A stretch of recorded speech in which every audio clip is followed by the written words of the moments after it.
नमस्कार दोस्तों। आप देख रहे हैं साइनिंग ऑफ 2.0 अनुभव मिश्रा के साथ। आज जो मैं टॉपिक लेके आया हूं बहुत ही ज़्यादा ये इम्पोर्टेंट है, क्योंकि ये आपसे, मेरे से, इस समाज से, इस राज्य से, इस देश से, हर व्यक्ति से जुड़ा हुआ ये कहानी है। इसको आप ध्यान से सुनिएगा कि मैं क्या बताने जा रहा हूं। मैं बात करता हूं कि भारत सरकार के पास जो इनकम का सोर्स है, सबसे बड़ा इनकम का सोर्स क्या है भारत सरकार का? भारत सरकार का सबसे बड़ा इनकम का सोर्स है टैक्स। वो टैक्स जिससे कि भारत सरकार को फायदा होती है, उससे ही आपको सब्सिडी दिया जाता है। किसी भी चीज का सब्सिडी दिया जाता है, चाहे आप यूरिया का सब्सिडी ले लीजिए, चाहे आपको जो फ्री में राशन मिल रहा है उसका सब्सिडी ले लीजिए, चाहे आप फ्री में बिजली मिल रहा है उसका सब्सिडी ले लीजिए।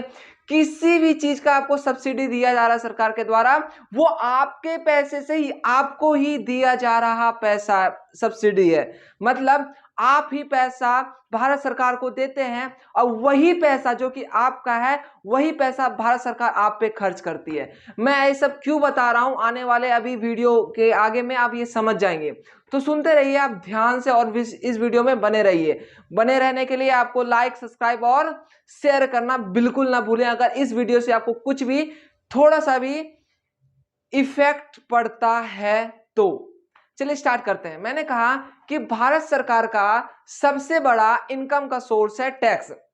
वो टैक्स आप दो प्रकार से देते हैं, या तो आप डायरेक्ट टैक्स देते हैं या फिर आप इनडायरेक्ट टैक्स देते हैं। डायरेक्ट टैक्स में मैं बताऊं तो सरकार कहती है कि आपसे कह के लेंगे, मतलब कि मैं आपको बता रहा हूं और कह भी रहा हूं कि आप मुझे अपने इनकम का इतना हिस्सा मुझे टैक्स चाहिए, ऐसा सरकार कहती है। और इसे आप इंक्लूड करते हैं डायरेक्ट टैक्स में।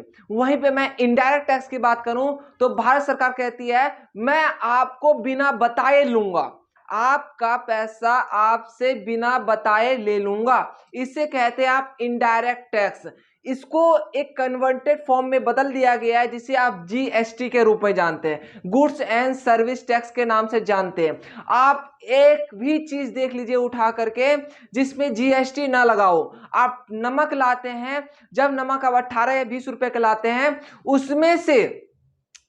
उसमें से आधा जो टैक्स जाता है, वो जो आधा उसमें जो टैक्स जाता है, जीएसटी जाता है, वो भारत सरकार पे जाता है। आप ये सोचते हैं कि आप कॉमोडिटी के बदले आप पैसा पे करके आए दुकानदार को, आप गलत हैं।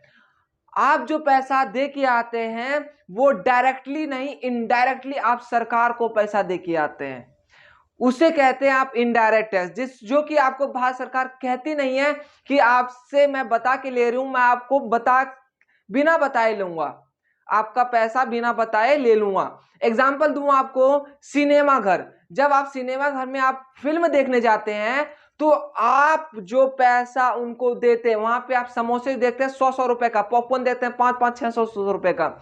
वो क्या है? वो जो इनकम का सोर्स है, वो सारे के सारे पैसे जो कि सिनेमा घर में आप जितने का पैसा टिकट खरीदते हैं, वो पैसा डायरेक्टली नहीं, इनडायरेक्टली भारत सरकार के जेब में जाती है। आप इसलिए सोचते होंगे कि सिनेमा घर में इतने महंगे सारे चीज क्यों मिलती है। सच बताऊं तो सिनेमा घर का जो ऑनर होता है, उसकी कमाई जो होती है वही समोसे बेच के, वही पॉपकॉर्न बेच के होती है एक्चुअली में। और बाकी जो आप सिनेमा घर का टिकट खरीदते हैं, उससे बिल्कुल भी उसको फायदा नहीं होता। क्यों? क्योंकि वो जो पैसा है, वो पैसा चले जाती है सरकार के जेब में। ठीक है, आई होप आपको समझ में आ रहा होगा कि मैं क्या कहना चाह रहा हूं, ये सब मैं क्यों बता रहा हूं। और मैं आपको बताऊं, किसी भी देश या किसी भी राज्य का मेजर सोर्स होता है इनकम का इनडायरेक्ट टैक्स। डायरेक्ट टैक्स तो अभी मैं हाल फिलहाल का रिकॉर्ड बताऊं तो 700 से 800 crore direct tax income tax के रूप में देते हैं। लेकिन बाकियों से जो कि 130 करोड़ जनता बच गई, उनसे भारत सरकार इनडायरेक्ट टैक्स लेती है। यही सबसे मेजर सोर्स है इनकम का भारत सरकार का। मैं ये सब क्यों कह रहा हूं? और दूसरे नंबर पे मैं बताऊं, जैसे एग्जांपल दूं राजस्थान का। राजस्थान में दूसरा सबसे बड़ा इनकम का सोर्स है। पहला इनकम का सोर्स हो गया कि इनडायरेक्ट टैक्स लगता है। दूसरा मैं बताऊं, जैसे एग्जांपल दूं राजस्थान का या किसी भी राज्य का दूं, वहां का दूसरा सबसे बड़ा इनकम का सोर्स होता है बियर पे लगे टैक्स का। मैं ये क्या कर रहा हूं, बियर कहां से घुसा दिया बीच में मैंने, ये आप सोच रहे होंगे। एक्चुअली में जो मैं ये लेके आया हूं, ये सवाल एक्चुअली में रिलेटेड है आपका दारू से ही, बियर से ही, बियर के कैन से ही, इसी से पूरा रिलेटेड ये वीडियो है।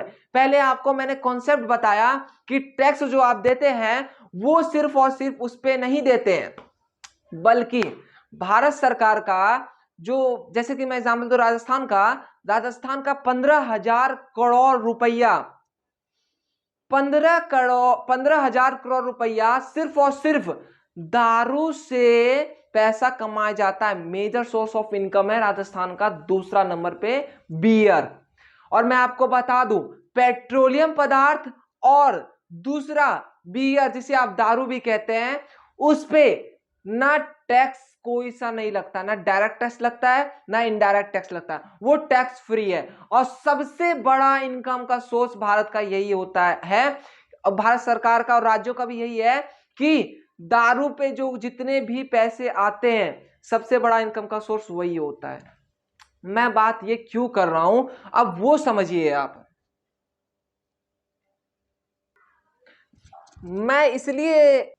मैं ये बात क्यों कर रहा हूं तो सुनिए, आप एग्जाम्पल के तौर पे दूं, आप जब दुकान पे जाते हैं बियर लेने के लिए 1,000 रुपए का, तो उसमें से 300 रुपए दुकानदार के पॉकेट में जाता है, बाकी जो 700 रुपए बच गए वो जाते हैं आपके सरकार के जेब में।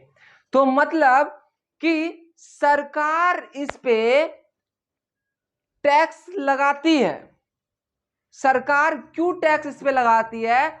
और मैं आपको बताऊं कि इतने बड़े बड़े जब टैक्स इस पे लगाए जाते हैं, ठीक है, जब बियर पे या दारू पे इतने बड़े बड़े 70-70, 80-80% जब टैक्स लगाए जाते हैं, तो यहां पे एक सवाल उठना चाहिए ना कि सरकार दारू को बंद क्यों नहीं कर देती है? हाँ बिल्कुल, आपका जायज सवाल है, मैं आपको समझाता हूं। आपके सामने दो राज्य उदाहरण है। पहला राज्य है आपका बिहार, दूसरा राज्य है आपका गुजरात। चलिए बिहार का यात्रा करवाता हूं थोड़ा आपको। बिहार हाल ही में दारूबंदी के लिए बहुत ही प्रसिद्ध रहा, लेकिन इसके बावजूद भी मैं आपको बताऊं, दारू क्या बिहार में एक्चुअली में बंद है? कतई नहीं। मैं आपको एक फैक्ट बताता हूं कि दारू जो बिहार में पीने वाली की संख्या है वो सबसे ज्यादा है, और उस दारू के पीने के बाद मरने वाले की संख्या बिहार में उससे भी ज्यादा है। तो आप मुझे बताइए कि दारू पे टैक्स लगाएं या दारू को ही बंद कर दें? दारू को बंद करने से क्या हो रहा है? जहरीली दारू पी रहे हैं, जहरीला दारू पीने के बाद क्या हो रहा है? मौत हो रही है। और मैं आपको एक और फैक्ट बताता हूं, साइंस से रिलेटेड है, थोड़ा आप समझने की कोशिश करिएगा कि शराब जो आप देखते हैं उसमें एथेनॉल होता है, और वो एथेनॉल को हम दो प्रकार से देख सकते हैं। हम जब शराब के अंदर अल्कोहल तो होता ही है, और उस अल्कोहल का प्रयोग करके हम क्या शराब बनाते हैं ना। तो मैं आपको एक फैक्ट बताता हूं, एक होता है एथेनॉल जो कि होता है C2H5OH, C2H5OH, ये होता है एथेनॉल। ये एक्चुअली में दारू जो आप पीते हैं ये आपको नशा करवाती है, ये सिर्फ और सिर्फ आपको क्या करवाती है? नशा करवाती है। और दूसरे प्रकार की दारू की मैं बात करूं ना, वो होता है आपका CH3OH, इसे कहते हैं मेथेनॉल। क्या कहते हैं? मेथेनॉल। ये आपको, ये जो पीने के बाद मेथेनॉल, एथेनॉल की बात नहीं कर रहा हूं मैं जो एक्चुअली में दारू होता है, मैं मेथेनॉल की बात कर रहा हूं। मेथेनॉल जो है इसको पीने के बाद आदमी तुरंत ही अंधा हो जाता है, और कुछ समय बाद उसकी डेड बॉडी उसके सामने रखी होती है, उसके परिवार वालों के सामने रखी होती है।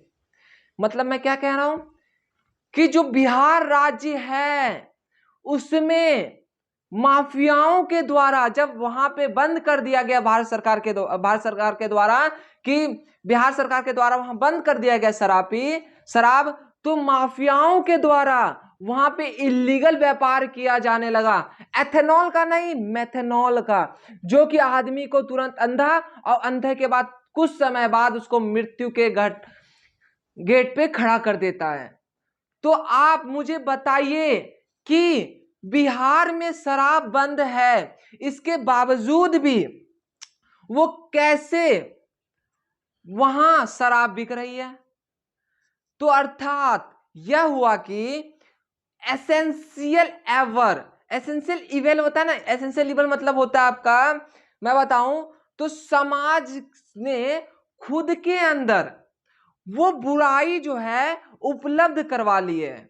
मतलब कि मान लीजिए कि मुझे पीने का आदत है ही नहीं, तो शराब मुझे कितना भी कोई दे तो मैं क्यों पीऊंगा? जब मेरा मानसिकता ऐसी है कि शराब पीने से मृत्यु हो जाती है, मृत्यु नहीं होती लेकिन नशा चढ़ता है, उस नशा के वजह से बहुत सारे कारण ऐसे हैं जो कि हमारे लाइफ को इन्फेक्ट करेगी, तो मैं ऐसा क्यों पीऊंगा? मेरे मानसिकता ऐसी है कि नहीं पीना है मुझे। तो यही एक कारण है कि जो समाज ने खुद के अंदर ऐसी बुराई अब उपलब्ध करा ली है कि मुझे दारू पीना ही पीना है। तो इसका मतलब क्या कि ये दारू प्रोवाइड हो ना हो बिहार राज्य में, वो अपने से ही अपने घर में बना सकते हैं। अब तो मेथड भी आ चुका है, आप गेहूं से बना सकते हैं, गन्ने से बना सकते हैं, आप मक्का से बना सकते हैं, चावल से बना सकते हैं, ये कचड़ा से बना सकते हैं, आप किसी से भी एथेनॉल बना सकते हैं। इनको बस दारू पीना है। तो ये समाज का एक बहुत बड़ा अंश है बुराई का, जो कि अपने अंदर उन्होंने ढाल लिया है। अब बात करते हैं गुजरात की। गुजरात का भी ऐसा ही हाल है, गुजरात में भी कोई कम नहीं है। तो अब बात करते हैं कि शराब बंद क्या हुआ, जो भारत सरकार के द्वारा या फिर बिहार सरकार या गुजरात सरकार के द्वारा शराब बंदी की गई, उसका मतलब क्या हुआ मैं आपको बताता हूं। शराबबंदी का मतलब हुआ कि जो बिहार सरकार शराब बेचती थी, मतलब सरकारी ठेके, सरकार की जितनी भी दुकानें थी वो सारे बंद कर दिए। मतलब मैंने जब पहले में एग्जांपल दिया था कि राजस्थान में 15,000 करोड़ का महीने का या सालाने का इनकम होता है सिर्फ शराब बेचने से, वो पैसा भारत सरकार पे आना बंद हो गया। इसका मतलब यही हुआ कि शराबबंदी मतलब हुआ कि जो पैसा भारत सरकार पे, बिहार सरकार पे या गुजरात सरकार पे आ रही थी पैसा, उसको बंद कर दिए। अब यहां पे एक बात सही से सुनिए, गौर से सुनिए, कितना अच्छी बात बोल रहा हूं मैं। जब वो पैसा बंद हो गया आने से भारत सरकार पे आने के लिए, मैंने अभी कहा था कि जब बिहार सरकार या गुजरात सरकार या भारत सरकार शराबबंदी करती है तो माफियाओं के द्वारा इलीगल व्यापार किया जाता है दारू का। और उस दारू का जो मैंने कहा था कि 1,000 रुपए पे 700 रुपए भारत सरकार को जाती है, वो पैसा किसके जेब में जाएगी? माफियाओं के जेब में जाएगी। और वो माफिया उस पैसा का यूज किसके लिए करेंगे? उस पैसे का यूज आपका माफिया करेंगे प्रशासन को भ्रष्ट करने के लिए। अर्थात मैं क्या कह रहा हूं कि इससे करप्शन बढ़ेगी, प्रशासन को खरीद लिया जाएगा और इलीगल व्यापार किया जाएगा, क्योंकि आजकल सब काम हो रहा है पैसे पे, तो माफियाओं का बोलबाला हो रहा है। तो माफिया क्या करेंगे? प्रशासन को खरीद लेंगे और प्रशासन इतने भ्रष्ट हो जाएंगे कि वो अपना सिर्फ और अपना देखेंगे फायदा और जनता गई भाड़ में। समझ रहे हैं मैं क्या कह रहा हूं? और वह पैसा क्या होगा? प्रशासन को तो भ्रष्ट करने के लिए दिया ही जाएगा। मैं और आपको एक और फैक्ट बताऊं, मैं आपको बताऊं कि यदि आप एक हाथ से ये बोलते हैं कि मैंने शराब बंदी कर दी है, तो वहीं पे दूसरे हाथ से ये सोचिए, थोड़ा विचार करिए कि जब आपने शराब बंदी कर दी तो उसके कारण क्या क्या हुआ, क्या परिणाम हुआ। आपका देश, आपका राज्य के अंदर माफिया विकसित होंगे और उस माफिया के विकसित होने से करप्शन अपने चरम सीमा पे होगी। और अगर करप्शन चरम सीमा पे हुई तो वो राज्य, वो देश अपने आप डूब जाएगी। और मैं आपको ये बताऊं, आप ये सोच रहे होंगे कि मैं कह रहा हूं कि शराबबंदी नहीं होना चाहिए। इस सब बात से आपको यही लग रहा होगा कि मैं कहना चाह रहा हूं कि शराबबंदी नहीं होना चाहिए, कि गांधीवादी विचार बोलते हैं कि शराब को बंद करना चाहिए, शराब नहीं पीना चाहिए। हाँ, मैं कह रहा हूं कि शराबबंदी नहीं होना चाहिए। इसके पीछे मैं एक फैक्ट बताता हूं क्यों नहीं होना चाहिए, तो सुनिए सही से। सरकार के करने से कुछ नहीं होगी। फिर से सुनिए, मैं कह रहा हूं सरकार के करने से कुछ नहीं होने वाला है। जब तक आप अपने अंदर ये विकसित थॉट नहीं पूरा कर लेंगे कि मुझे शराब नहीं पीना है। और आप सब जो ये करते हैं ना, शराब की दुकानें ठेके खुल जाती है, उसके वहां पे धरना डालते हैं। इससे अच्छा आपको पता क्या करना चाहिए, मैं आपको बताता हूं। इससे अच्छा आपको करना चाहिए कि आप अपने परिवार के सदस्यों को ये बताएं कि अगर आप शराब पी के आते हैं, आप शराब पी के नहीं आएंगे। अगर आप आते हैं तो हम आपका बहिष्कार कर देंगे पूरा समाज से। आपको ये करना चाहिए, न कि सरकार जो ठेका खुल गया वहां पे आपको धरना देना चाहिए। ये कतई अच्छी नई बात नहीं है कि आप अगर वहां खुल गई दुकान कहीं पे तो आप वहां पे धरना दे रहे हैं, आप सरकार की संपत्ति को नुकसान पहुंचा रहे हैं और जो लोकल सिटीजन है उसका भी नुकसान कर रहे हैं।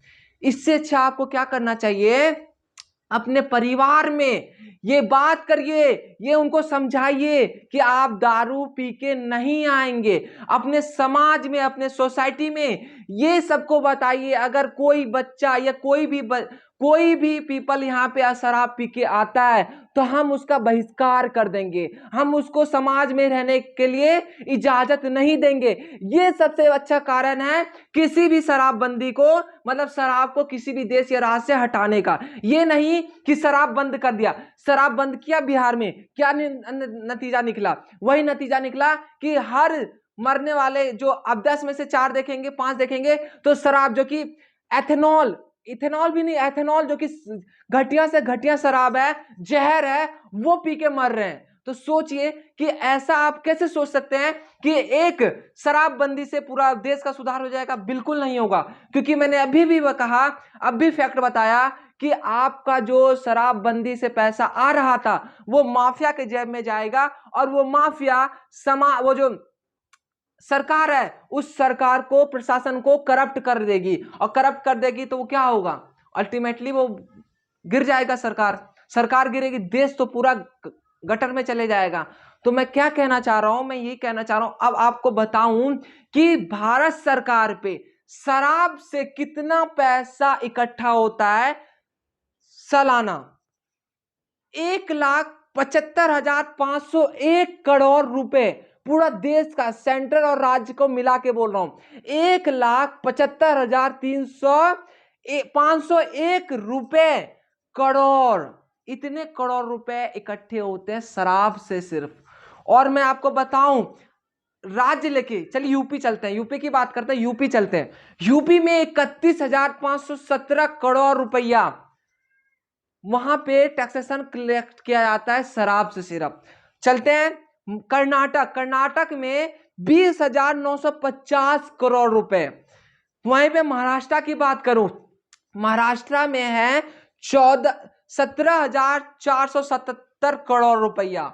और वहीं पे मैं बंगाल और तेलंगाना की बात करूं तो 11,873 करोड़ रुपया, और तेलंगाना का 10,901 करोड़ रुपए सिर्फ और सिर्फ महीने की मैं बताऊं तो ये कलेक्ट करते हैं अपने राज्यों में। और पूरे देश और केंद्र और राज्य को मिला के बताऊं तो 1,75,501 रुपए पूरा महीने का इनका इनकम होता है सिर्फ और सिर्फ शराब से।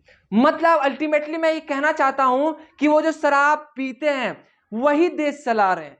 तो अगर सोचिए, जो शराब पीते हैं वही देश चला रहे हैं, अगर वो सुधर जाए तो देश कहां पे ग्रोथ करेगी? आप थोड़ा सोच के देखिए मैं क्या कहना चाह रहा हूं। अपने दिमाग को लगाइए कि अगर वो देश चला रहे हैं, आधा आधा आबादी, तो सोचिए अगर वो सुधर जाए, अगर अपने आप को ढाल ले कि मुझे शराब नहीं पीना है, मुझे देश के लिए कुछ करना है, तो सोचिए हमारा देश कहां पे उन्नति करेगा।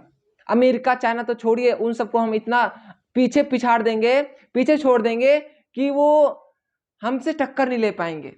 तो सोच के देखिए कि ये सिर्फ और सिर्फ समाज ही काम कर सकती है, सिर्फ और सिर्फ समाज ही नहीं, एक फैमिली ये काम कर सकती है। अगर उसके सदस्य, उसके परिवार में एक सदस्य पी के आता है तो उसको सरकार बहिष्कार कर देना चाहिए अपने फैमिली से कि तुम्हें यहां रहने का कोई अधिकार नहीं है, तुम यहां से निकलो। ये हो सकता है। सरकार कुछ नहीं करेगी, सरकार वही करेगी आपसे टैक्सेशन कलेक्ट करती है, डायरेक्ट इनडायरेक्ट टैक्स, और वही पैसा आपके इलाज पे खर्च करती है। आप उसको कुछ दो या ना दो, उनको तो आपका पैसा आप पे खर्च ही करना है। चाहे आप इलेक्ट्रिसिटी फ्री ले लो, चाहे पानी फ्री ले लो, या आप गेहूं चावल या कुछ भी फ्री ले लो, एनीथिंग आप फ्री ले लो, सब्सिडी में ले लो, आपका पैसा आपको ही लौटाएंगे वो। चाहे आप उसका अच्छा यूज कर लो, चाहे वो आप बुरा यूज कर लो, आपका पैसा आप ही को मिलेगा। तो आपका निर्णय है, आपको क्या करना है, शराब को रोकना है या शराब को बढ़ावा देना है, आप देख लीजिए।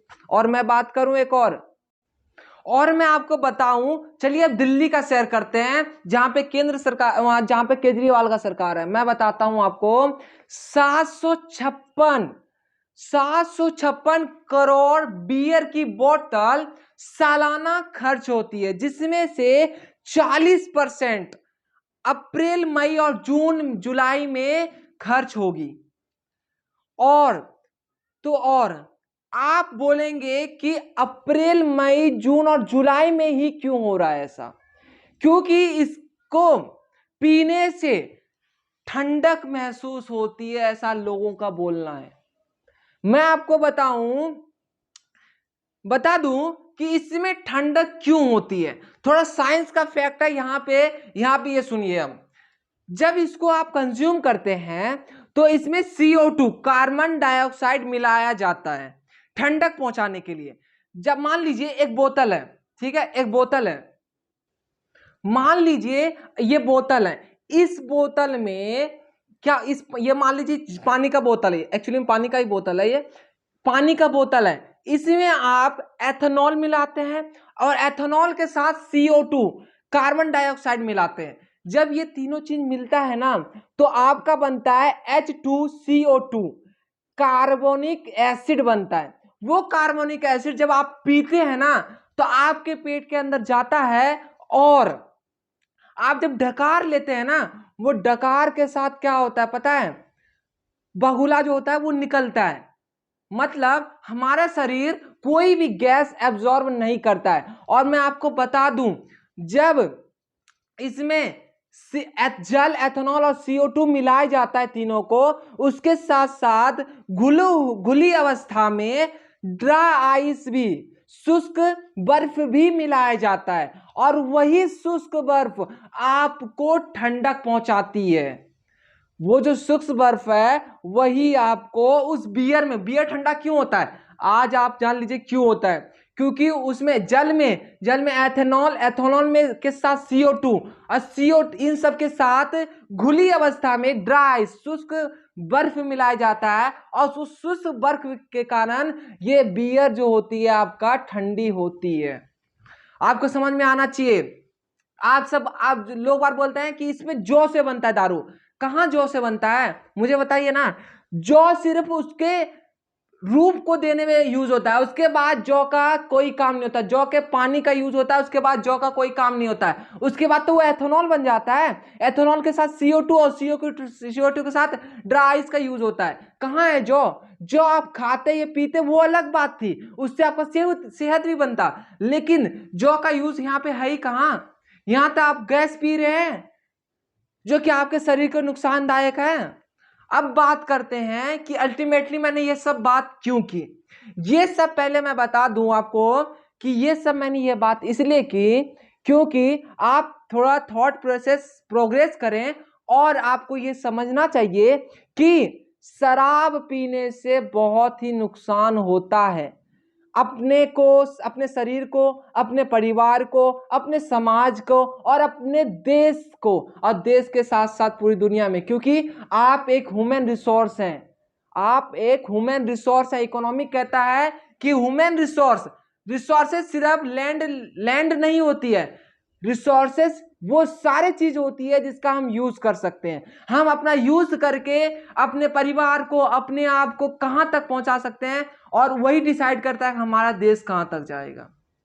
तो आप समझिए कि मैं ये क्यों कह रहा हूं। अब बात करते कि टॉपिक क्या था, मैंने इतना भाषण क्यों दिया। मैंने इसलिए भाषण दिया क्योंकि हाल ही में रिपोर्ट निकल के आई है कि जितना डिमांड हो रहा है दारू का, उतना सप्लाई नहीं हो रहा है। तो सोचिए कि पीने वालों का संख्या ज्यादा है और सप्लाई नहीं हो रहा है। ऐसा क्यों पता है? क्योंकि इसके 3 कारण है। इसके पीछे मैं बताऊं तो 3 कारण है। पहला वेदर, दूसरा सप्लाई चेन, और तीसरा न्यू एक्साइज पॉलिसी। मैं पहले की बात करूं वेदर की, जहां पे 120 साल का रिकॉर्ड तोड़ दिया मार्च और अप्रैल में गर्मी पड़ने के कारण। वहां पे इतना दारू का डिमांड हुआ कि सप्लाई चेन बिगड़ गया। पहला वेदर कहा कि वेदर 120 साल का रिकॉर्ड मार्च और अप्रैल में तोड़ दिया। दूसरा, उसी के कारण due to cause of weather supply chain is totally destroy. मतलब जितना सप्लाई होना चाहिए था उतना ही डिमांड होना चाहिए था, लेकिन इस केस में क्या हुआ, गर्मी बढ़ने के कारण डिमांड पहले ही हो गया, सप्लाई अब हो नहीं पा रहा है। तो इसके कारण क्या हुआ कि सप्लाई में दारू की कमी हो गई भारत में। और न्यू एक्साइज पॉलिसी के अंदर मैं बताऊं तो दिल्ली सरकार यहां पे आते, दिल्ली सरकार ने क्या किया है कि विदेशी शराब पे 25%, देसी शराब पे 15%, बियर पे 10% ही स्टॉक रखने का इजाजत दिया है। और बाकी जैसे डेयरी पे होता है ना कि रोजाना दूध आता है, रोजाना सप्लाई होता है, वैसे ही बाकी होगा।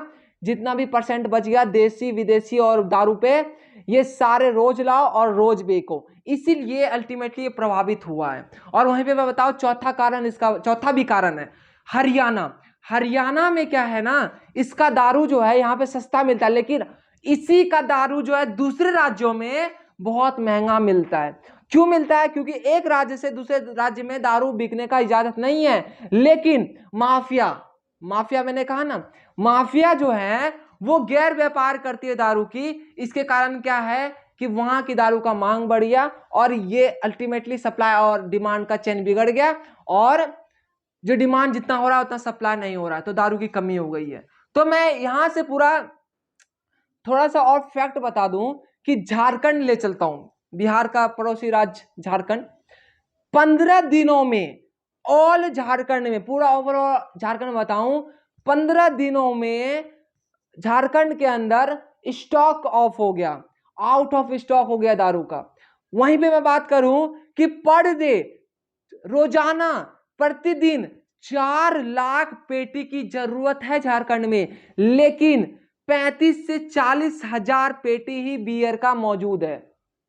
वहीं पे मैं राजस्थान लेकर चलूं, राजस्थान में 1000 कैन पर डे के हिसाब से दुकान पर डिमांड है, लेकिन 240 कैन ही मात्र मौजूद है पर दुकान पे, जबकि 2.4 करोड़ कैन उपलब्ध होना चाहिए था। वहीं पे मैं बंगाल लेकर चलूं, बंगाल में 2.5 करोड़ बोतल की मांग है, लेकिन 40% सप्लाई हो रही है। ये ओवरऑल व्यू था कि आपको जो शराब से है मुक्ति कैसे पा सकते हैं, आप शराब का बहिष्कार कैसे कर सकते हैं। वहां पे आप धरना देके नहीं, बिल्कुल नहीं कर सकते हैं। ये था सवाल कि अपने अंदर नैतिकता कैसे बढ़ाएं। अपने अंदर नैतिकता बढ़ेगी, फैमिली के अंदर बढ़ेगी, फैमिली के अंदर नैतिकता बढ़ेगी, समाज के अंदर बढ़ेगी, समाज के अंदर बढ़ेगी तो राज्य के अंदर बढ़ेगी, राज्य के अंदर नैतिकता, पूरे राज्य के अंदर नैतिकता बढ़ गई तो अल्टीमेटली देश प्रभावित होगा इससे, और देश बूम करेगा, मतलब आगे बढ़ेगा इकोनॉमिक उसकी। तो मैं आपको यही समझाना चाह रहा था। लाइफ आपकी, अब आप चॉइस कीजिए कि आपको दारू पीना है या बहिष्कार करना है। आप देख लीजिए। अब बाकी तो मुझे पढ़ाने का मतलब एनालाइज करने का काम था, मैंने वो कर दिया आपका। बस इतना ही था आज के टॉपिक में। अगर आप इस टॉपिक से कुछ सीख पाए हैं थोड़ा बहुत भी, तो इसको दबा करके शेयर कीजिए ताकि दूसरे लोग भी सीख सके इस वीडियो से।